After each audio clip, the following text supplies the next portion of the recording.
কাকা ডায়লগ মারো, ভাইরাল হয়ে যাবে ডিজে উডুনের মতো।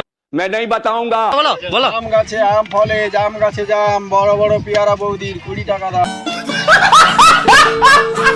তো সবাই এই কাকুর দোকানে আসবে পেয়ারা খেতে। একটু অ্যাড্রেসটা বলে দে। অ্যাড্রেসটা বলে দিচ্ছি, লোকেশন পিন করে রেখে দেবো, সবাই চলে আসবে পেয়ারা খেতে। কাকু রাশিয়া থেকে পেয়ারা আনে, ঠিক আছে? আম গাছে আম ফলে, জাম গাছে জাম, বড় বড় পেয়ারা 20 টাকা দাম। মগর কিউ? হিল থেকে তাল হয়, জল থেকে নুন, চাংনা ছাড়া বুঝবে কি বড় পেয়ারায় কি গুণ। লাল होठों पे गोरी किसका नाम है, बड़ा बड़ा अमरूद खाली 20 रुपया दाम है। नहीं सारुण के यहाँ कुछ तो गड़बड़ है। উপর ঘাম ঝরছে গায়ে সারা দিন, তারপরে তুই পন মারা গা। পেয়ারাই তো রাশিয়ান পেয়ারা, আসো কাকার দোকানে।